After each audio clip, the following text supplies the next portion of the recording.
Why do we snack? Because we have nothing better to do? Well, people who snack on almonds have something better to do. Almonds are heart healthy and full of energy, with the crunch that keeps you in the game. California almonds. Crunch on.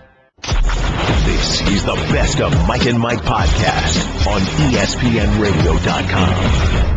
The Best of Mike and Mike. Hey, it's Golic. Here's what we got on the Best of Mike and Mike podcast today. Hashtag shrinkage, day 5. A little Marshawn Lynch discussion and why he doesn't discuss things and gets fined for it. Terry Bradshaw and Tony Romo check in on the latest situation going on in the NFL and the Patriots. The Best of Mike and Mike. Well, we are back. Not quite sure about better than ever just yet. We'll see how the next 4 hours go. Mike and Mike in the morning, presented by Progressive Insurance on ESPN Radio. For the next hour, we're on ESPN News, or at least until the Australian Open coverage concludes over on ESPN2. Then we'll switch over to ESPN2. All our guests today are appear via the Subway Fresh Take Hotline. As you could probably tell by now, this is not Mike Greenberg talking to you. This is Michael Smith, alongside my his and hers co-host Jemele Hill, and of course here with Mike Golic. Mike Greenberg, look for him later this morning over on Good Morning America, promoting his new novel, My Father's Lives. He's got his book, and I appreciate you guys very much sitting in here. This is going to be a lot of fun. I look forward to it. Quite honestly, I'm actually more excited than the normal show. And I get rid of Green. I spent the day with Greeny. We had to do some stuff in the city yesterday, so we get tired of one another. So it's very cool. And yeah, he's out promoting his book, which he didn't let me write a blurb for. Last book, he let my wife do a blurb for it. Didn't let me. Have you written a book? No, I have not. Have you written a book? No. You guys plan to at any time? I'm too undisciplined for that, man. Yeah, me too. we had Gerald McCoy in here yesterday from the Tampa Bay Buccaneers, their Pro Bowl D tackle. Great guy. And he was in for the last couple hours. He surprised us. He said, I started a book. And he talked about how he started writing a book. He said he got through 2 pages. He's written 2 pages, and Greeny made it sound like, oh, that's great. I said, Greeny, if I said that, you'd destroy me. I said, you're afraid of Gerald McCoy. It's unbelievable. Masterpiece of minimalism. I appreciate you guys being in. I really appreciate you about what you're wearing now. For anybody who's watching now on ESPN News and then on ESPN2, Jemele has the Golic butt photo shirt. Butt photo. When did you get that? Actually, I believe it was your wife who put out on Twitter, because so many people, I think, started asking if they could get the photo in T-shirt form. So she took it the extra step and put out the information how to purchase a T-shirt. So I know I was one of the first buyers because I favorited that tweet. And then ASAP, I went to the site, bought the T-shirt. I was like, I'm going to wait to the perfect opportunity. And little did I know that I can wear it sitting right next to you. I was going to wear it for our T-shirt Tuesday. You're wearing a picture of me naked and oiled up on your personage.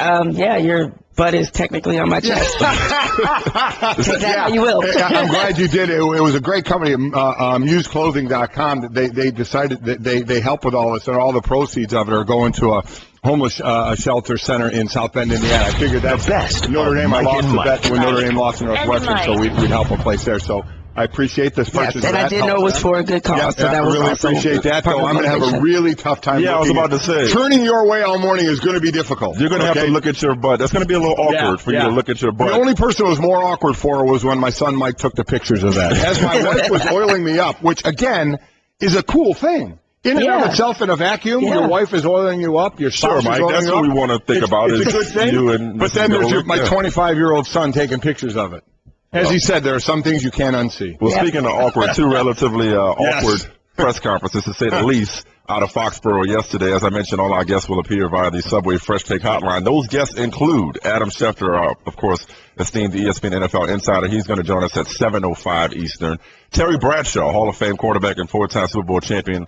We're expecting him around 8:30 Eastern. Louis Riddick, our front office insider, 9:10 Eastern. And Tony Romo, quarterback of the Dallas Cowboys, 9:30 a.m. Eastern is his expected hit time via the Subway Fresh Take Hotline. Once again, Mike and Mike presented by Progressive Insurance. Let's just go ahead and get started there, guys.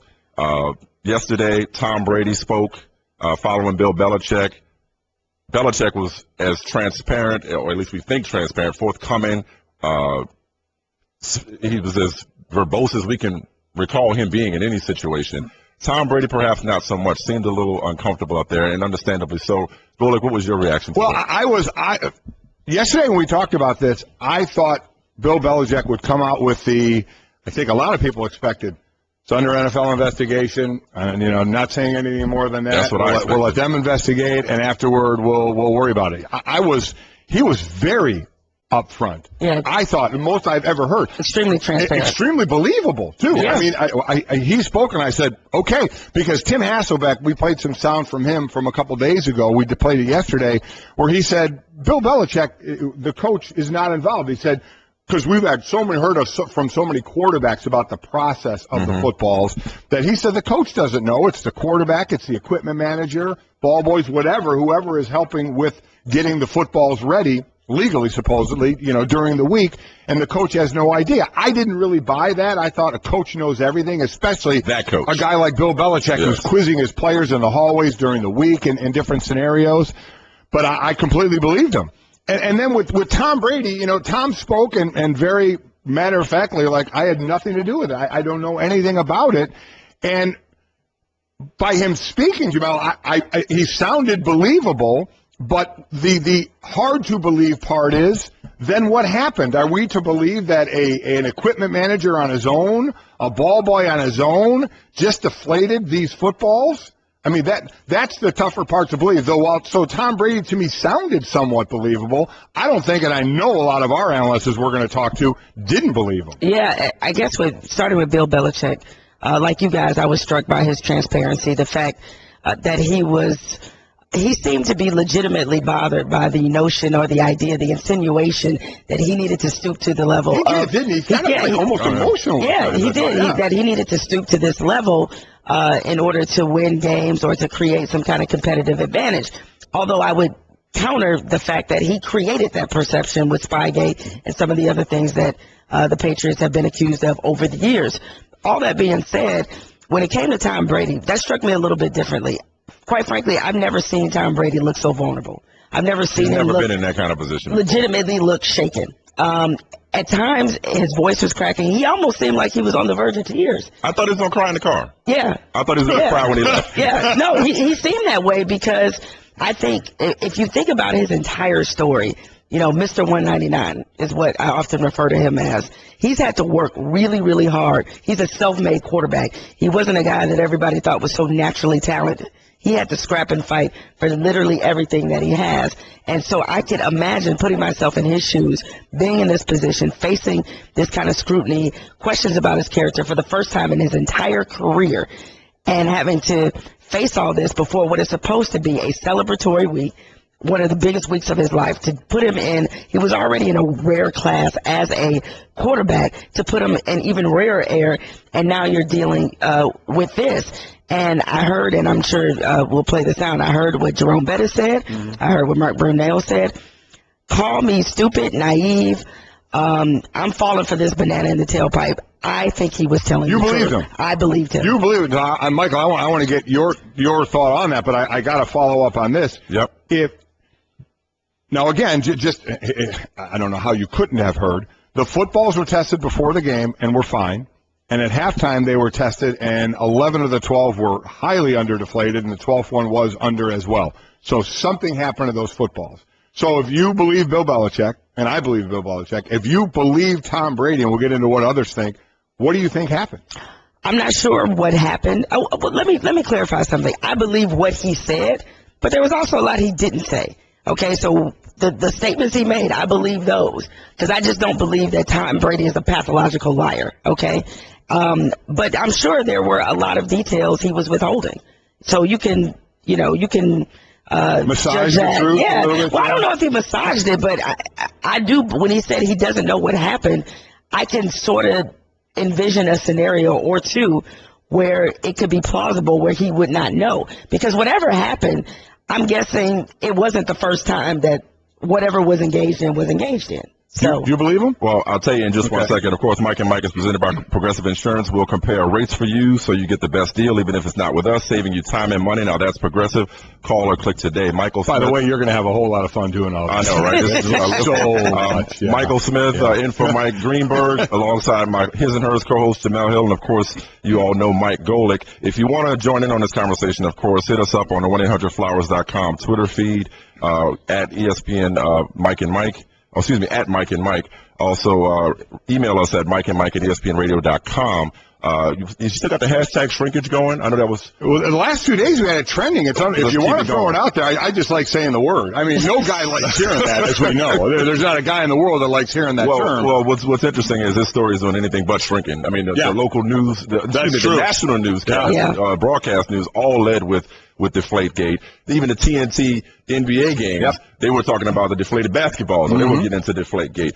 It's hard to tell who's telling the truth in this situation. Somebody's lying. Somebody's lying. Either it's Bill Belichick, Tom Brady, the NFL officials, or what we've gotten from the NFL officials, whether or not they properly did their job prior to the game. This story just doesn't add up for a lot of people. You mentioned Mark Brunell. Immediately after Tom Brady's press conference, thank you, Mike. Here is what he had to say. I did not believe what Tom had to say. Those balls were deflated. Somebody had to do it. And I don't believe there's an equipment manager in the NFL that would, on his own initiative, deflate a ball without the starting quarterback's approval. I just didn't believe what Tom Brady had to say. All right, a couple of things I believe. First and foremost, I believe the truth sooner or later comes to light, one way or the other. Will we know every single detail about how this went down? Maybe not, but eventually it's going to come out. What's done in the dark comes to light, eventually, never fails. Second thing I believe is, or I don't believe the Patriots are dumb. They may be sneaky, but they're not stupid, okay? And the reason I say that is, this isn't their first rodeo when it comes to crisis management. We talked off the top about Bill Belichick and how outspoken, how talkative he was, at least in his opening comments. After that, he turned into, not quite we're on to Cincinnati, but I've told you everything I know. Yeah, his new he turned into the Bill that we knew. Yeah, but off the top, he talked about his practice habits and 40 years of coaching. He went all in on, hey, my name's Bennett and I ain't in it. Wasn't me, okay? Brady comes out. Golden Boy Tom Brady, as Jemele just talked about, no reason to believe he is a pathological liar. But there's also no reason to believe that the Patriots would have Bill Belichick go out there, or that Bill Belichick would decide to go out there, as opposed to just saying, hey, it's a league matter, talk to them, it's an open investigation, I can't talk about it. He went the opposite route. For them to put out Tom Brady a day early, he was supposed to do it today. Right. He goes a day early. It was a long, uncomfortable, awkward, at times painful press conference. So if Bill Belichick, some would say, threw Tom Brady under the bus in the morning, the Patriots basically fed him to the wolves in the afternoon for him to lie. It doesn't seem logical. And you say, and people out there probably saying, well, look, a lot of people lie. It doesn't make sense. The police are saying that, David Allenby's a liar. With his situation down in Hawaii. Look, a lot of times people have, gone to great lengths to conceal the truth. I get that. But I do understand, Jemele, your reluctance to believe that they would go to such great lengths to put themselves out there, basically look America in the eye and say, we didn't do this when they actually did. I get why you're having trouble going the way Mark Brunell did and saying, he's a liar. Yeah, because the upside is what? And we had this discussion when the Ray Rice situation was going on with Roger Goodell. And Mike was one of the few people, because at that time there was so much criticism, scrutiny on Roger Goodell, and Mike was one of the few people that silently put on the cape for Roger Goodell. I mean, you didn't defend him, Roger Goodell. But I didn't think he was crazy enough to lie. I've seen the video. I said the same thing. Yeah. I was completely on your side on that. And I feel the same way about this. Is what you guys are saying, people out there who have said, of course they're lying, and some of this, a lot of this has to do with the Patriots, reputation, that sort of coming home to roost. It's like, yeah, you can wear the black hat, you can be the villain, but understand this is part of the price you pay. You no longer get the benefit of the doubt no matter what happens. I just have a hard time believing that Tom Brady is going to sit there in a press conference that, as Mike said, was uncomfortable, facing all those questions, all that scrutiny. Couldn't believe they let it go that long. Yeah, and he stayed extra. He even alluded to that. Yeah. It was only supposed to be like 10 minutes, and he was staying longer than that to try to answer every question, that you're just going to sit there and bald-faced lie in people's face. A sociopath does that. I just don't see Tom Brady doing that. And Bill Belichick, he is one of the most calculated people on this planet. He never says a word without it being meaningful, in terms of like he knows exactly what he's saying. He's not going to risk any sort of he's not going to invite being called a liar by coming out there and just saying, hey, this is how I approach it. This is what I do.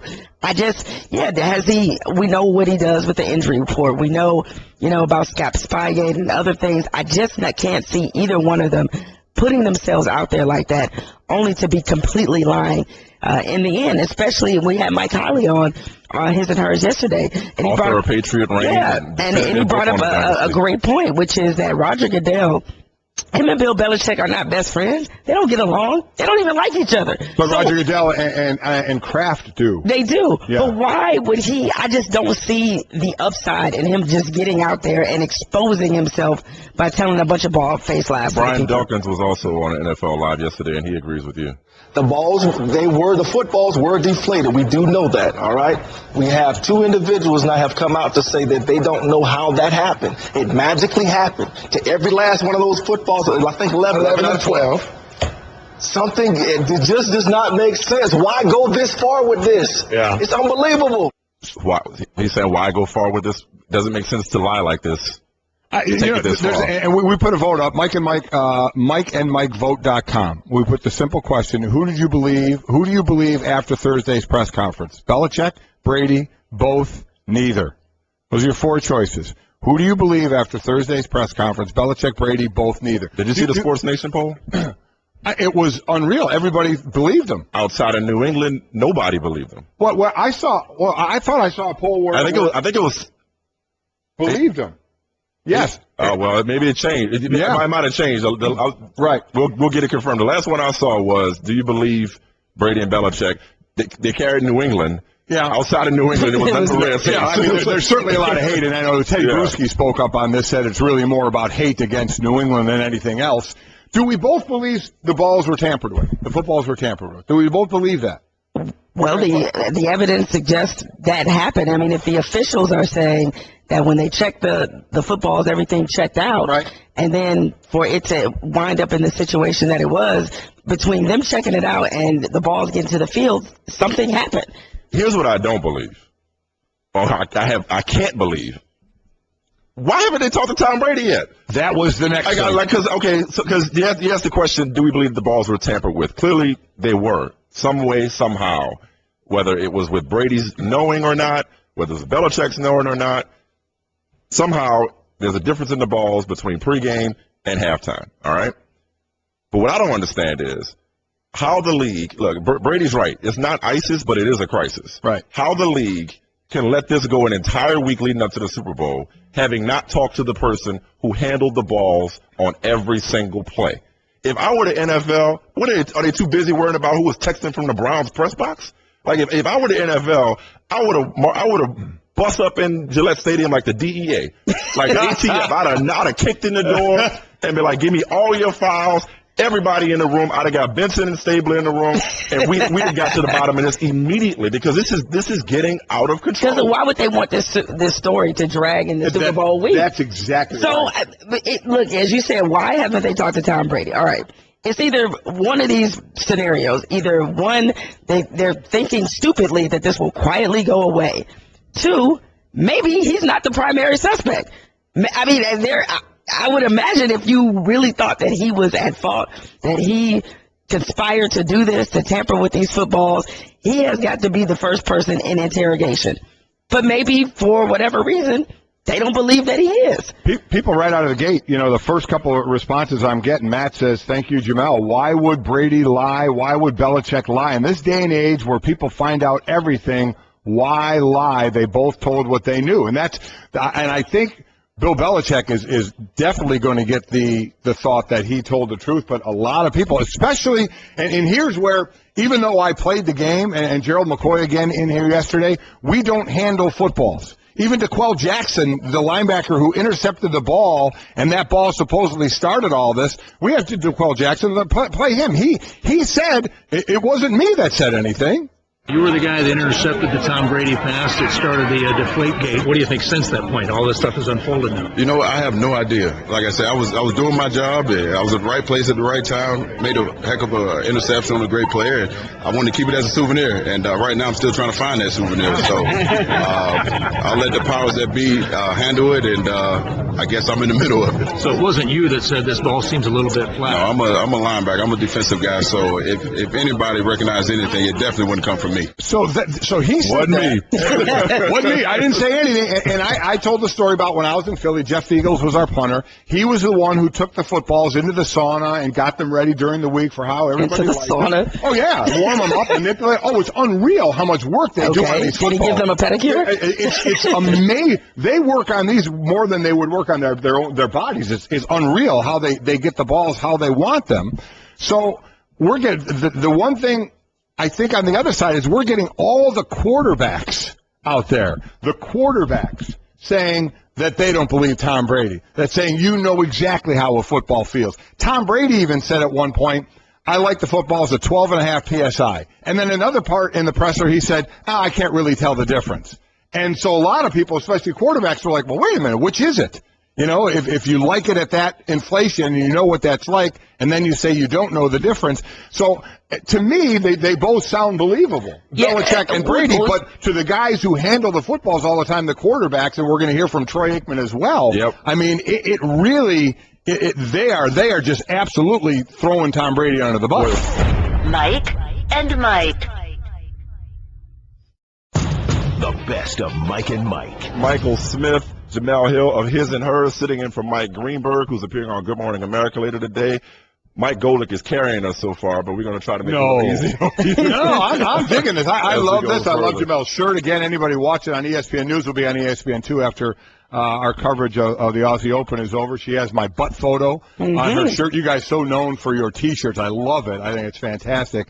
Except the only problem with this one, Jemele, it's tough for me because the way I turned my head to look back in the picture, when I look over at you, that my face is looking at me. Oh, the way the head is turned. Yeah, right. It's kind of one of those pictures that follows you. If you look at it and you move and you think the eyes follow you, my naked butt picture is following me. Well, you act like you're not familiar with your own butt. I mean, like, you know it better than anybody. Let me go ahead. We're not even 45. Yeah, let me go ahead and she's talking about go ahead, build a segue. I don't know what I'm saying with my naked greased up buttocks.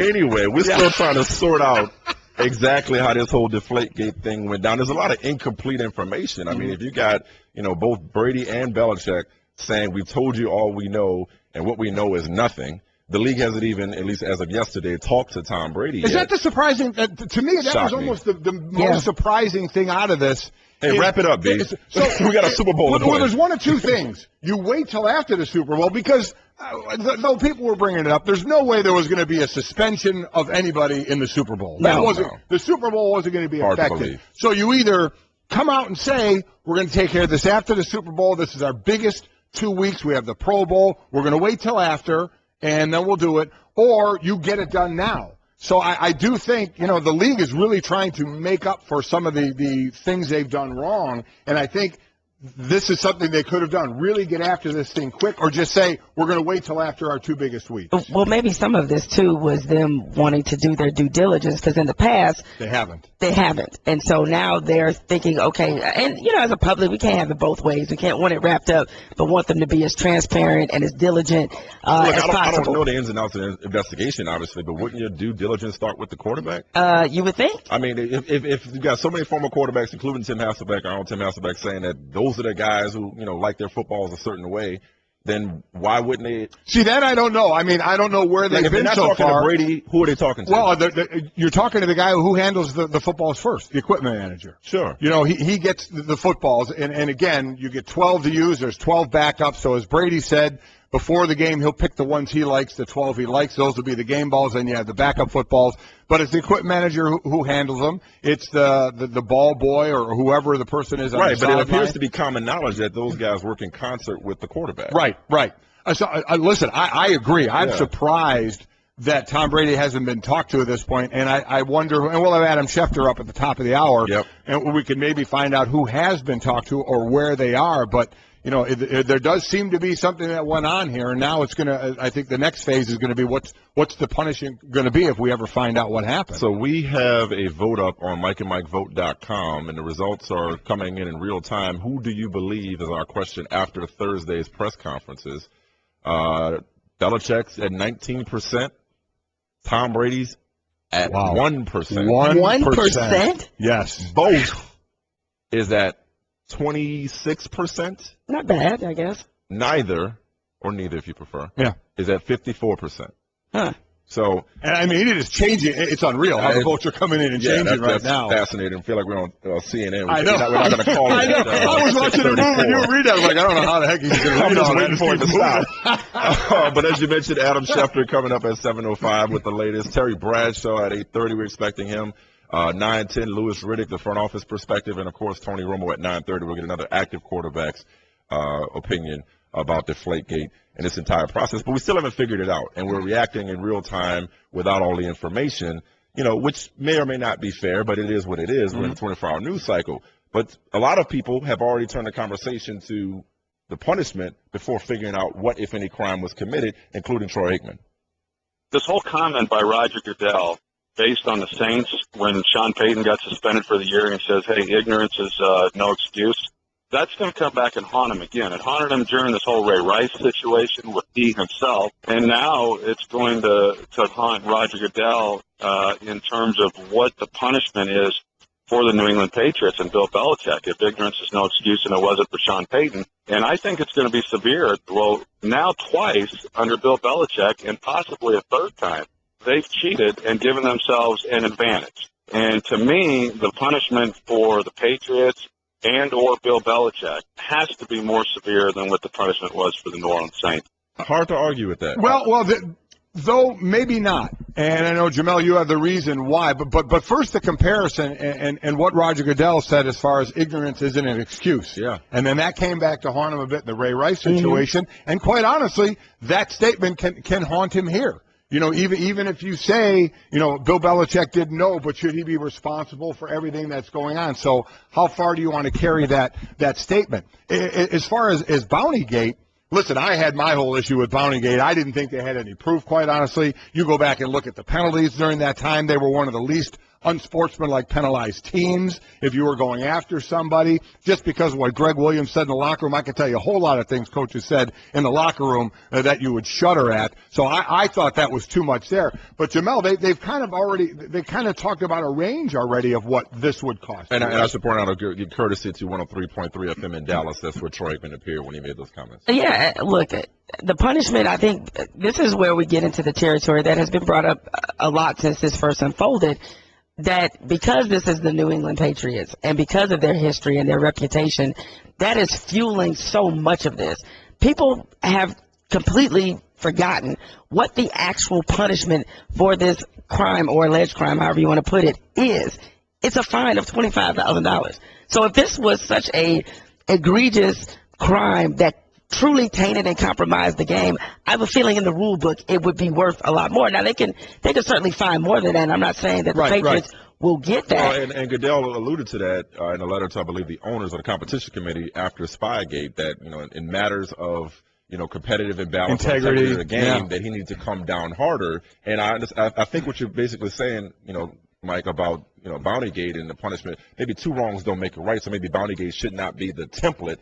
I thought it was way too much of a punishment. But he did it. He did it. But the Saints weren't gaining any kind of competitive advantage. Right. If in fact the Patriots are found to have willingly and knowingly, and let me correct the credit, it was 13 a.m. the ticket from Troy Aikman.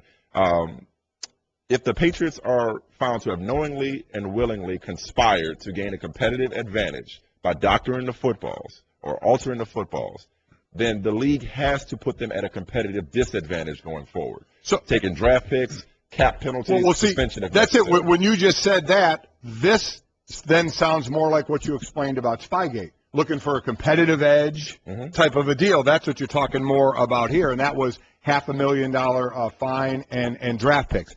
and they got busted doing that, and then they get caught again talking about something, a competitive edge and integrity. So I think it's going to be more along those lines. I don't think anybody's getting suspended for a year or half a year or anything like that. But here's the thing. If they are found to, especially if they find that this is kind of a regular practice, I think you do have to suspend Bill Belichick. Well, if they find it's a regular practice, good luck. Yeah, well, that's true. But at least a systematic. Maybe that's the better word for it, because he's got to be treated like a repeat offender, as do the Patriots overall. Yeah, we got much more to cover with this, but first a word from LegalZoom, Mike. Yep, getting your life organized should be at the top of your New Year's resolution, and LegalZoom can help protect your family by making a will or living trust. Organize your financial affairs by forming your business the right way. For more than 10 years, LegalZoom has provided the support you need to protect your family and run a successful business. Enter Mike in the referral box at checkout for a special discount. Get legal help you can count on for your family and small business at LegalZoom.com. That's LegalZoom.com.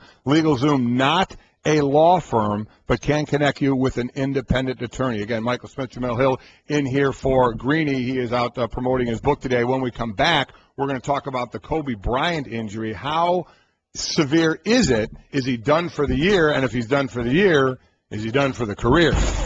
Mike and Mike. Meanwhile, on the Seattle side, you reported yesterday morning that the league not only fined Marshawn Lynch $20,000 for grabbing his crotch in the NFC title game, but was also prepared to levy significantly greater fines moving forward if he did not cooperate and make himself available to the media during Super Bowl week. Two-part question. One, have you gotten any indication so far that Marshawn Lynch is ready to play ball and straight up and fly right, and he's been scared straight by these fines? And two, how is the reaction being received throughout Seattle and throughout the league to that news? Well, before I even answer the two questions, let me say that I think that there's so much going on there that the actual story got a little bit misrepresented. Number one, he was fined $20,000 for grabbing his crotch in the NFC Championship game. Number two, he didn't speak to the media after the NFC Championship game. Mm-hmm. So the league is probably going to fine him over $50,000 for not speaking. So whatever that fine is, be it 75, 100, 150, I don't know what the fine is going to be. Mm-hmm. But let's just say it's 75,000. So now we're up to almost $100,000 in fines for just the NFC Championship game, with the idea that if he doesn't talk on Tuesday, Wednesday, Thursday next week, which he doesn't want to do, by the way, that there will be escalating fines each time he doesn't do it. And so we could be looking at unprecedented fines for Marshawn Lynch for not talking. And I think the bottom line to the whole situation is it's a standoff right now. It's a complete standoff. You got a guy who doesn't want to cooperate with the league, who doesn't believe in the league, who believes that he wants to do what he wants to do, and nobody's going to tell him any different. And you got a league that's saying, we got a league that's run the way we want, and if you want to play in our league, you're going to play by our rules or you're not playing. So, again, 20,000, 50-plus thousand, more coming if this continues. It's been an issue in the past. It'll be an issue this week. All right. Well, thank you for staying on top of things as usual. Appreciate your time, Adam. We'll talk to you later. Thanks, Shefty. Have a great day, guys. Bo don't know Jack. We don't know Jack either. Bo, help us out if you're out there. Give us a call. Like, under what scenario would the balls have deflated themselves? We don't know. If nobody knows anything. That's so true. We don't know Jack. And how wild is it? The opponent in this game, the Seahawks, who have some mouths on that team that roar, are flying under the radar. Oh, my God. They can say anything right now. They can. Whoa. But not for lack of trying. Well, they can say something as long as they don't say anything and get fined for it. Yeah, you're correct. You're correct. But in general, like, as much as they trash talk, right now, they could talk about somebody's mama, and nothing would happen. Like, everybody's like, yeah, but what about those footballs? Well, somebody did go so far as to kind of talk about their mama, though, talking about Gronkowski. I was about to say, we're not going to let Jeremy Lane get off the hook before this show is over. Did fly kind of. But that flew under the radar. Like, if this my radar detected it. But if said no one ever, Rob Gronkowski is not that good. I mean, look, by comparison. Yeah, obviously deflate-gate is the big story. Right. But you got a guy, the starting nickelback, Jeremy Lane of the Seahawks, saying that I actually don't think he's that good. He's okay. He does have a big body, but from what I've seen on tape, he doesn't like you putting your hands on him. Word? So if we put our hands on him and shake him up a little bit, he won't catch many balls. Man, you're going to mess around and get thrown out the club. I mean, go ahead, put your hands on him. Go ahead, give it a shot. A unanimous all-pro tight end, he's not that good. Okay. And let me just, from a player standpoint, there's one thing to being in your film room watching film and say, all right, guys, listen, if we put our hands on him, we think we can knock him off his routes, we think we can have an effect you want to disrupt here. the timing. You can do that. You can say all that stuff in the meeting. To me, listen, I'm sorry. You sound foolish when you say something like that publicly. You just do. He's the best tight end in the game. Yes. He's the toughest mismatch there is in a game, from receiver to DB to tight end to whoever's going to cover him. He's the toughest mismatch in the game. So you do. You can. There's a way you can say what you want to say, in my opinion. You can say he's not invincible, of course, but you don't have to disparage what he's accomplished. And I don't know what film he's watching, but every time I see Rob Gronkowski, he's running over folks like a Tonka truck. I don't know what he's just blasting folks. He seems to enjoy the contact. I don't know what Lane's assignment is going to be. Maybe he's ready to take on Rob Gronkowski, but I would let Cam Chancellor or Earl Thomas say that. Well, here's the I'm going to let anybody talk first. That be said by him, though, when you talk about matchups, there is part of me that Bobby Wagner is a fantastic linebacker. Yes. Cam Chancellor and Earl Thomas, especially Cam, because he has the size like Gronkowski has the size. I am looking forward to those matchups without a doubt, but I think that was you don't say that. Foolish thing to say, but at least he's saying something. Mm-hmm. I mean, with this Marshawn Lynch thing, don't get me started. See, I'm going to get you started. I'm going to get you started. I don't care if we're late here or not. I'm going to get you started. It's your show, man. This is your show, though. Exactly right. Here's the deal. I mean, you are choosing. There's one thing to making a lot of money, and there's one thing to just choosing, as Adam Schefter said, they're butting heads at the standoff. Marshawn Lynch wants to do things his way. And there's a lot of people saying, yeah, go ahead, Marshawn, do your thing. Yeah, the people that ain't got to write the check. Exactly right. And he gives up $10, $20, $30, $50, $60,000. Ain't my money. And I'm amazed at that. At some point, you would think a bell would go off that said, why am I handing away money like that? There's no way Marshawn Lynch has a wife. He doesn't. By the way, there's no way. There's no way he does, because if that's my husband and he's sitting up there throwing away good money just to not talk, like, what the hell is wrong with you? Well, let me tell you what. My wife, we all seem to burn in bed, right? Yeah. Well, you don't talk one more time, start sleeping with an eye open. You're going to get thrown out the club, thrown out the house. And you know what? If he doesn't want to talk, I get it. But here's my thought as well. The people say, we shouldn't have to. Well, here's the thing, I'm one of those people, Golic. But here's the thing. The rules now stipulate you do. If you tell them, break the rules. Okay, now listen. We're not talking about PSI. Okay, listen.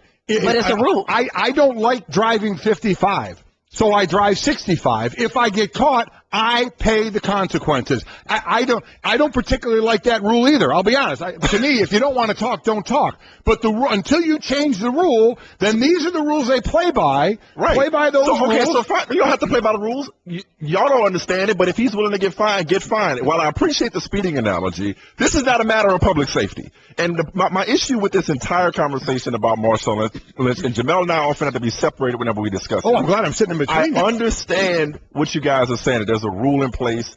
You should follow it. And if you don't, there are consequences. If he's willing to pay the consequences, then leave him alone. Don't continue to increase the consequences to force him to do something that he doesn't want to do. And because he doesn't want to do it, he's going to do it halfway and not be productive. Having been to many a media day, been in many a locker room, many a media session, conducted many an interview in my career, what I can tell you is there is nothing worse than dealing with a player who doesn't want to talk. It's then a waste of time. Don't talk to him. Correct. That's my point, Mike. If Marshawn Lynch made himself available day in and day out to the Seattle media and to the national media, and he answered everything with yeah, or was disinterested, eventually we would stop going to him. Right. Therefore, if you know what you're going to get, if you're going to get a mockery, a circus, then just leave him alone. I agree with that. There are plenty of players who are more than willing. I guarantee you Richard Sherman will do enough interviews for everybody next week. So are you saying they shouldn't fine him? No, I'm saying if that's the rules, they should. I'm saying the system should not force players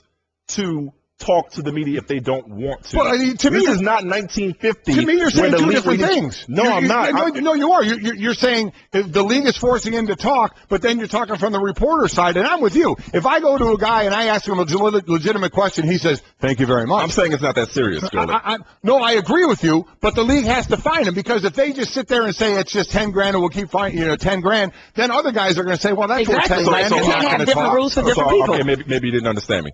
the league does not have to fine him. They choose to put these rules in place. Yes. I'm saying I don't like rules. And again, it's just speaking as somebody whose entire career up until the last 5 was as an NFL insider and reporter, where my livelihood was built on talking to people. So I'm not dismissing, the need for access. But if you have somebody who is not going to say anything interesting, because there is no rule saying they have to be engaging. No, they just have to make it available. So what's the point? The point is, but since the rule is in place, you got to follow it. And if you don't follow it, there's a fine system. Exactly. I understand all of that. So let's start at the root. Why is the rule in place if you got somebody who's clearly uncomfortable doing it? If he doesn't want to do it and accept the fines, let him accept the fines. Don't start increasing the fines to try to punish him and make him do it. Rules aren't for one person. Because if you start doing that, then the next person will say, okay, the fines aren't going to get increased, so I'll just pay the $10,000 and not Then let them do it. That's their loss.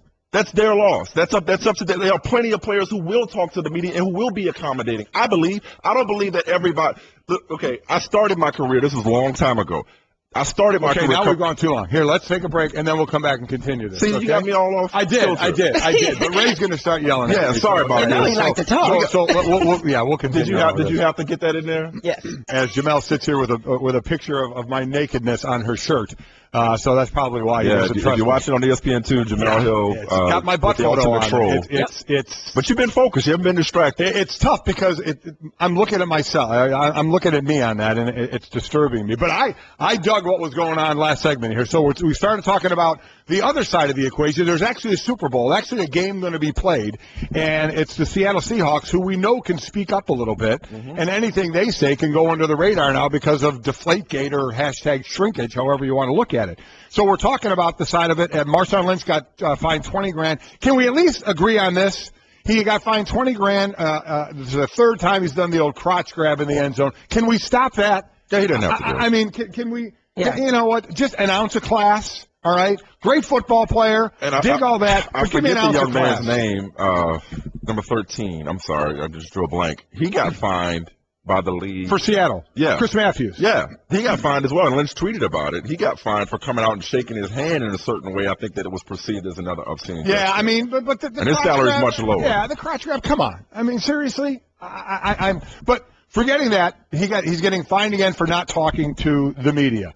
Michael, you are very strong on one side. Jemele, you're very strong on the other side. So let's continue that. Just you gonna ref this fight? I love taking a break during all this. Jemele, you think, hey, these are the rules. These are the rules, and follow them. And see, but if he doesn't, there's a penalty, right? If he doesn't, there's a penalty. So why are you? So you're critical of him for accepting the penalty, like you said earlier. Marshawn Lynch can't have a wife. He must have money to burn. But that's his money. I don't know if I'm critical as I'm like, I don't understand. I wonder at some point, because you're right, it's his money. At some point, do you realize, and you said it before, and I don't want to hear about money problems later in life. Yeah. When you're giving away this kind of money, at some point, does it register? Like, why? If I'm going to spend that kind of money, I'd love something to show for it. A boat, a car, a house, not just, here you go, league, even though the money's going to charities. So I guess it's not, and I don't want to speak for you, if it's not critical, but I just don't get why somebody would just keep giving that money away. And people keep tweeting me and saying, well, maybe he has some kind of disorder. I don't know, or maybe he's just uncomfortable. He got hammered in college. He got ridiculed in college for speaking and when you're doing interviews. So he went through some issues with that. I understand that speaking publicly and in front of a large group of people, a large media contingent, is not for everyone. I get that. Some people are more comfortable than others. Understand that, too. If I'm the Seahawks, and maybe they've tried, I have to assume that they have, you work with him to help him get better. See, part of what bothers me about this is not just feeling like the media, and you're right, Mike, on some level, the media should just leave him alone. It's like, you know what you're going to get there. But I sense the defiance and immaturity in him in doing this. This is not about him standing on some kind of principle or reacting, because we know there's the immaturity there because he keeps grabbing his junk in the end zone. So we know this, all right? So I don't feel like this is about him trying to prove a point or him trying to, stand up to the big bad media and the powers that be. It's not about that. He's being childish. and I can't What tolerate do you think the league is being? foolishness. The league is being The league petty. is enforcing. No, They're they're not. following their They're rules. enforcing the rule, Mike. How are they being you petty? keep trying to argue the philosophy of it. It's not What are you about arguing? that. I'm arguing that the fact that this is a rule. It's a stupid rule. It doesn't okay? matter. It's still It's still there. a rule. Okay?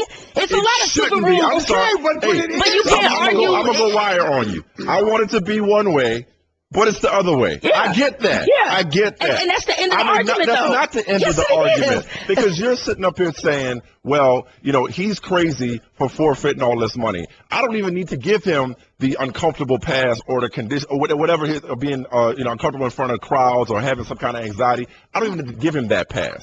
All I'm simply saying is this.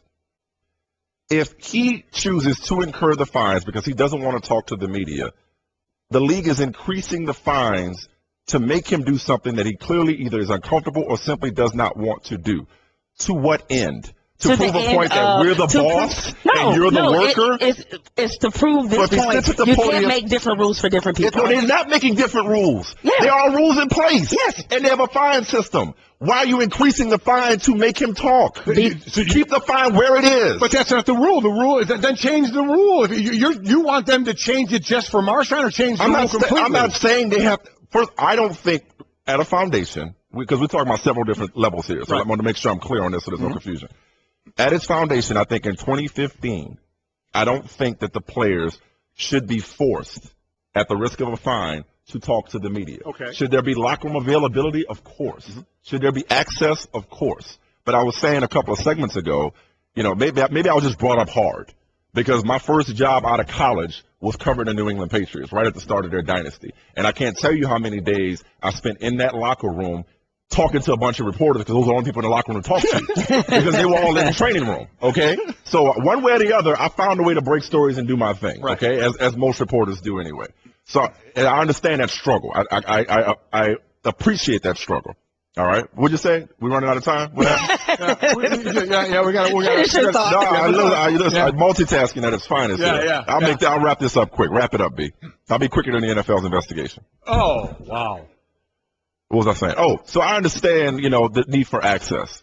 But to make a player sit at media day and basically it's going to be another circus. It's going to be yes, and thank you for asking, and I appreciate you asking about my stomach.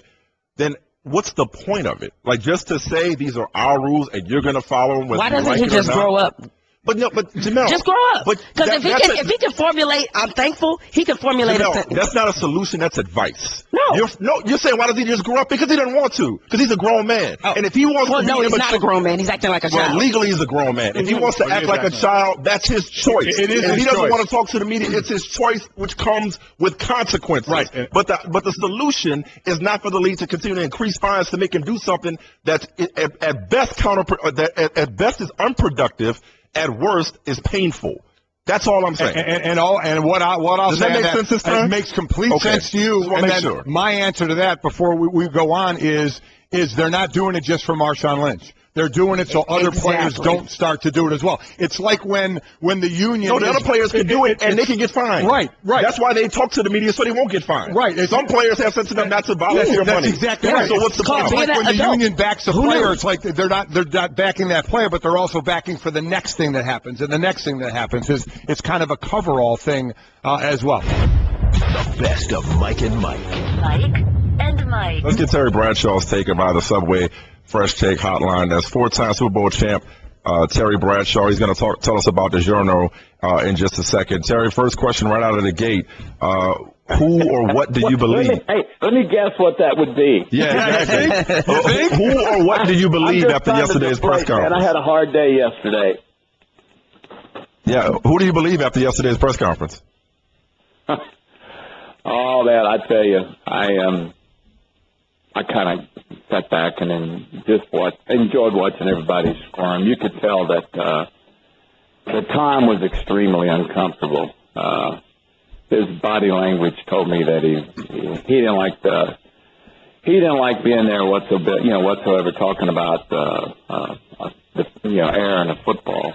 And I didn't come away, I didn't come away thinking guilty or not guilty or anything like that. I was kind of amused by the whole process, and and how unfortunate it is. And I know the NFL hates this, the fact that, they've got this right before the biggest game in the world, and they've got to deal with this. Well, yeah, that's a great point. And you obviously played in 4 of those, Terry.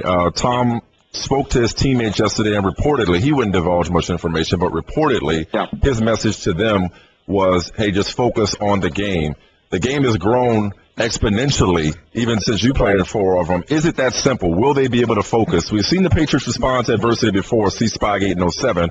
Will they be able to focus enough to take care of business against Seattle, in your opinion? Well, yeah, great football teams have great focus anyway. And a lot of times when you have a big controversy, players do go a little bit deeper in their concentration and their focus. I don't think it's going to be a problem. A slight distraction, especially when they get there in the thousands of media, that it won't go away.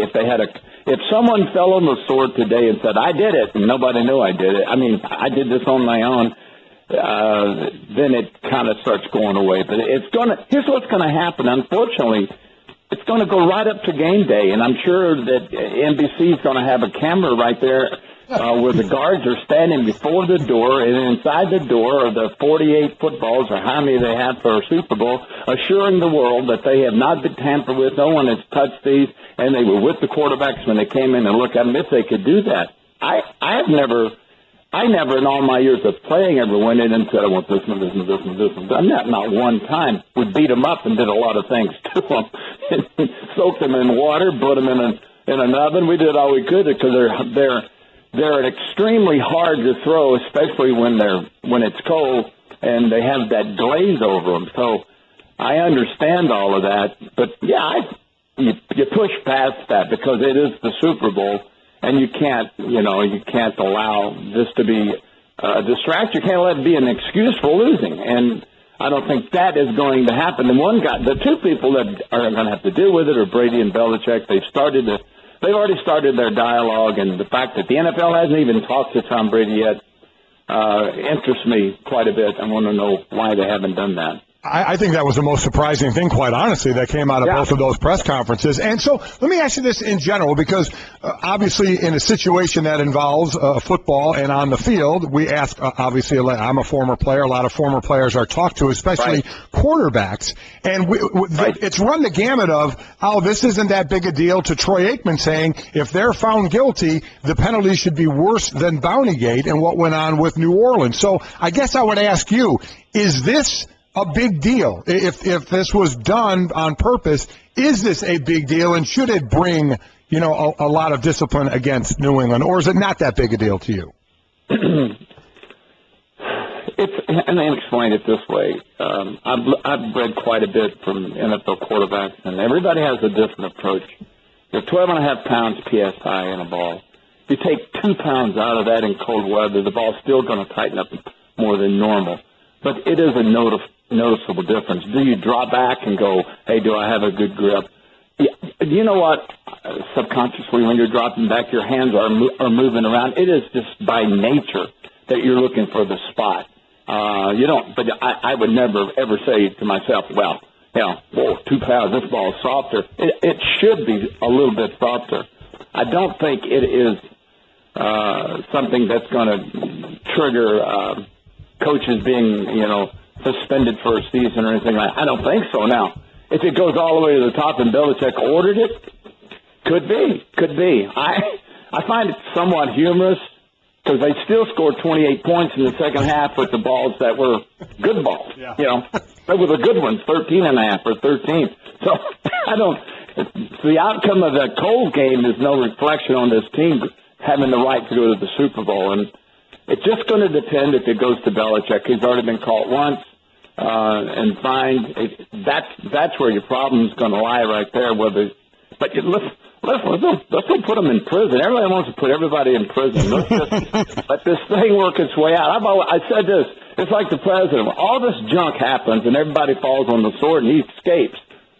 I can't imagine. Honestly, I can't imagine a ball boy after Tom Brady has picked out the balls that he wants saying, okay, Tom's out of here, let's drop 2 pounds. I just can't imagine that happening. I just don't see that happening. I'm not about to accuse Tom Brady of lying. I would never do that. I just have a hard time believing Someone will take it on their own to go drop 2 pounds. That's inconceivable to me. Terry, as you mentioned, this is going to be a storyline that is going to lead right up into game time. We're going to be talking about this, and obviously the pregame coverage is going to be all about it. With that being said, with everybody questioning the Patriots' reputation, their integrity, how much – it's always pressure to win a Super Bowl, so hello, Captain Obvious, but how much additional pressure is there now on the Patriots with this controversy kind of dogging them? Well, I'm going to go back to my comment I made earlier. I didn't reference myself, for example. I get down to Super Bowl 13 and Thomas Henderson says, I'm so dumb I can't spell cat. You spot me the C and the T. And it was a media circus, you know.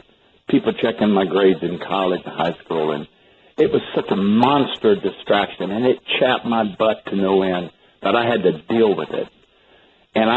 But I found the resolve that basically I used it. I used it to my advantage. Those are totally different. I understand. People taking shots at me as opposed to me accusing me of doing something. But I don't think it is going to bother Tom Brady one bit. I believe Tom Brady. I believe that he will absolutely play as well as he can possibly play. This will not be a distraction for him. Great quarterbacks like Brady, Manning, Breezy, this only fuels their burning desire to win. And I've seen that in him all year. I've seen that with Tom Brady this year as much as I've seen it with his emotion and his excitement and his determination. And this is only going to, wow, it's a major distraction for him. And I guarantee you, he's hating every minute of it. He'll use it to his advantage. I really believe that. We're talking with Terry Bradshaw, joining us via the Subway Fresh Take hotline here on Mike and Mike on ESPN Radio and ESPN2. Excuse me, Terry, Tom obviously has an opportunity to tie both you and Joe Montana as the only quarterbacks to win 4 Super Bowls. If he is able to do so, given this controversy, and sure, let's throw in Spygate in 2007 when they were caught taping defensive signals, presumably for the benefit of Tom Brady's offense, how will you view that accomplishment? Will you have complete respect for that accomplishment of winning 4 Super Bowls in light of all of this? Absolutely. It won't faze me personally at all. Absolutely. As I said earlier, I have the greatest respect for him and admire him as a quarterback. These things may be talked about, but I'm a huge Brady fan, and it wouldn't tarnish his image. I chuckle at a lot of this stuff, and I think maybe it's because I'm 66, and maybe it's because I've played when it was really probably a little more fun because you didn't have all the talk shows and the social media that you have. These players are constantly bombarded, and I don't know how they put up with it, but they wouldn't tarnish it one bit. I'd rank him right up there, not a problem. Well, and if he wins 4, Well, just real quick. Driving him, and he should have already had his 4. Now, the Giants took care of that one. Well, just real quick, to your point, in some ways, is it harder nowadays to perform in professional football? I would think so. I would absolutely answer that question. I think it's much harder today. There's so many people wanting a piece of you, so much media requests. Now, I know the players get tired of it. It's an aggravation. I'm part of that. I mean, there are players that I've wanted to fly and sit down and do an interview for Fox that will not sit down with me. He doesn't do interviews during the season. What? He's making $20 million. What? He's like, what? He doesn't do interviews? You're kidding me. And that's the biggest change is they're bombarded with requests. They're sick and tired of it. They just want to play football. So back in the 70s, we didn't have these distractions. It was just simply you may do one interview a week if you were lucky, and that was it. And so I definitely think it's harder to play. I don't think it's statistically more demanding or anything like that, but I do think it's harder for these players to play in today with all the distractions that are out there. All right, Terry, what do you got going on with the Journal now? Fill us in on that. It's a pre-journal. Everybody's got to go to the pre-journal video at prejournal.com. Just see this thing. It's scream. And it's just been with him for a while now. I'm just out encouraging everybody before the big game to stock up on your favorite Journal pizza, man, and load up. And game day comes, and who doesn't like a big game day party? And so I'm encouraging everybody to just pick up the deal and go to pre-journal video at prejournal.com. Have some fun with it. All right, Terry, we appreciate it. We certainly look forward to being able to actually watch the game. I wish we didn't have to talk about this, but we'll talk Super Bowl later. Yes, we will. Thanks, Terry. Appreciate it very much. Mike and Mike. If Romo wins one Super Bowl, it changes everything. I mean everything. I've played long enough to understand that you don't have these kind of teams on your side to play in these games consistently. I think when you have that opportunity, you want to take advantage. Mike and Mike brought to you by Mercedes, the matchup of the year, the event of the decade. I'm talking about the race between the tortoise and the hare, February 1st during the fourth quarter. Vote on Twitter using hashtag Team Tortoise or hashtag Team Hare with hashtag contest. You could win your own Mercedes-Benz Big Race viewing party. Visit bigrace.com for complete rules. All right, Mike and Mike, presented by Progressive. Michael Smith, Jemele Hill, and for Mike Greenberg, alongside Mike Golic. We are joined now via the Subway Fresh Take hotline. Tony Romo, the quarterback of the Dallas Cowboys, who is in Arizona for the Pro Bowl, which airs at 8 Eastern on Sunday on ESPN and the Watch ESPN app. Tony, it's been a long time since I talked to you. I don't know if you remember this, but you and I first met. I covered your first start. I think it was at Carolina in 2006. Was that a night game at Carolina? Is that right? Yeah, that's right. And I tell you what, you've come a long way since then, Michael. Yeah, so have you, Tony. Yeah, I'm about to say, you've done pretty well for yourself. Yes, you have. Yes, you have. But what I remember about that story, and you were always very accommodating and very, very polite, very professional. What I remember about talking to you was in preparation for your first start, you read up on the Patriots. You read Patriot Reign and did some research into Tom Brady and how he handled his sudden stardom. So I say that to say, I know you, like every other quarterback in the fraternity, you've had a lot of respect for Tom Brady. So with that in mind, what did you think about that scene yesterday at Gillette Stadium when Brady was being peppered with questions about deflated footballs? Yeah, I've seen a lot of the clips, but, we've been out here and sort of kind of walking around, so I haven't seen, exactly what he said. I mean, I know the whole situation, and I understand there's a lot involved with, what actually happened. I mean, there's really, to me, the discussions go right to the people they're talking to, and I do think that, our head coach doesn't have anything to do with the footballs, on game day. Part of it is, just an accurate sentiment, I think, across the league. And, as far as the ball situation, I don't have a great answer for it. I do think you should question the ball boys, and it usually comes back to the special teams and the quarterback. And I mean, it all depends, are you going to go test and figure out the weather and kind of how much the ball drops and when it gets cold, and then does he like it a little bit less, and then how much is too low? There's just so many things. I mean, one thing, also they won the game pretty good too, so it's just a lot of talk about a lot of things, I think. Yeah, there's no doubt as far as who the better team was on the field. There's absolutely no doubt about that. And just for clarity, because different quarterbacks have different things, I had said when I played in Philadelphia, it was our punter, Jeff Fiegels, who worked on the footballs during the week in the sauna and stuff. So for your preference, how do the Cowboys and you work on the footballs during the week? Because it seems every quarterback is kind of different. Yeah, you just learn. I mean, especially if you've been around a little bit. You kind of just, it's really comes down to your staff that you have behind the scenes. And I said, I mean, your equipment room guys. They're the guys who you use the balls during the week. One day, let's say. No, I like them out there for about a quarter or half of practice, and I'm like, okay, that's good. You guys we've used them a little bit. I don't need them great one way or another. I just don't want them to have been exposed to, a rain day or a really hot day where it's 100 degrees. Now people are basically spread on it for 2 hours, things like that, where the ball can change. I think, for me, it's just you're going to throw a pretty simple ball, same kind of thing over and over again. And you go through the balls and you pick out 12 for the game, and you go here to your equipment manager, and he gives them to the rest. And from there, you don't see them until right, 5-10 minutes before the game. And then at that point, it's up to your ball boys. I mean, those are people that are on your team, and those are the guys that you go over and see before the game. I guess you might throw a ball or two, and that's kind of how the process goes.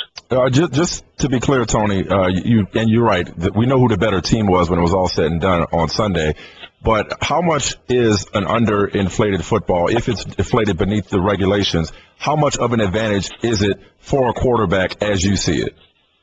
Well, that's probably not a question for me. I mean, at no point have I tried to go test that process. I do know that the help comes more or less when the conditions get poor in the manner of just people being able to handle the ball. And as good as it is for the quarterback, which is nice, it's also for the guy catching it and holding on to it is a little bit of a something I feel like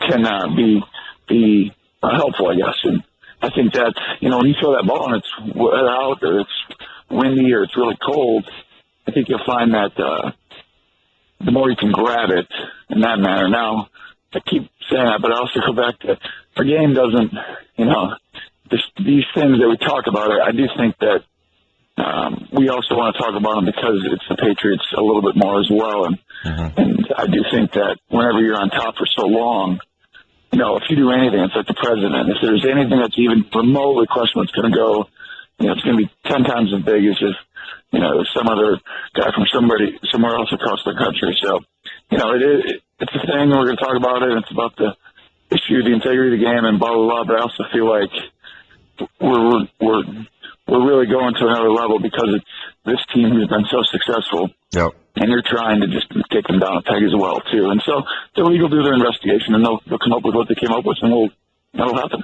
We're talking to Tony Romo, who is here courtesy of the Subway Fresh Take Hotline, who will be playing in the Pro Bowl. We're discussing one controversy with the Patriots, but I'm going to take you back to one you personally experienced against Green Bay. Now that you've been able to get a little bit of distance from that play, talking about Dez Bryant's catch, or I thought it was a catch, but obviously there was a lot of debate and the officials ruled one way. How much has that play, and for that matter, that game, lingered for you in your mind in this short off season, Tony? Well, it's pretty much lingered every single day. But, when I say that, I don't mean about the catch. It's really about the game. I don't know that any season ends and 2 weeks later I'm completely, not thinking about how it ended. I think it takes longer than that. And saying that, I move on, to kind of get yourself ready for the next season. But, I learned a long time ago, we all look at one play every single game when you lose, especially when they're close. And I'm disappointed that we didn't come out on top in that game. But I look at one or two plays earlier, that I could have done different, that we could have done different, a different situation here that could have came up and we handled differently. And, that's the stuff you look at. I mean, it takes everybody, it takes all this stuff. We all know that. I mean, every team, the Packers the next week are going to feel the same way. They're going to have to live with that and just, it comes down to things like that. And we just have to do a better job next time. Tony, as far as, listen, we know going into next year, and we just have a couple of minutes left, and we do appreciate the time. How much will you be really talking with Jerry Jones about, hey, let's bring both Dez and DeMarco back? But it could be tough. I mean, you may only have one in your offense next year.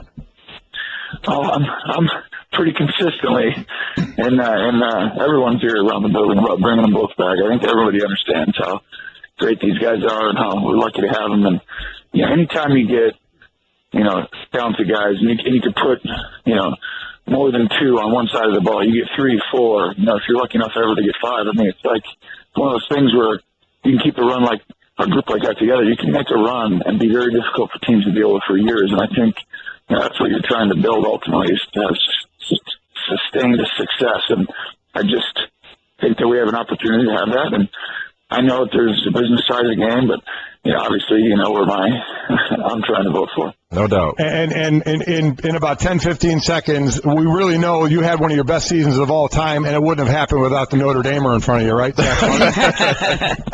question. I tell you what, he's the best Notre Damer of the last 30, 40 years right there. You know what? I can't argue that at all, Tony. Not at all, man. Hey, Tony, congratulations on a fine season. Enjoy the Pro Bowl. Thanks for talking to us, and we'll talk to you down the road. You got it. Sounds good, Mike. See you guys. This has been the Best of Mike and Mike on ESPN Radio Pod Center. To hear more from Mike and Mike, log on to ESPNradio.com and become an ESPN Radio Insider. The Best of Mike and Mike.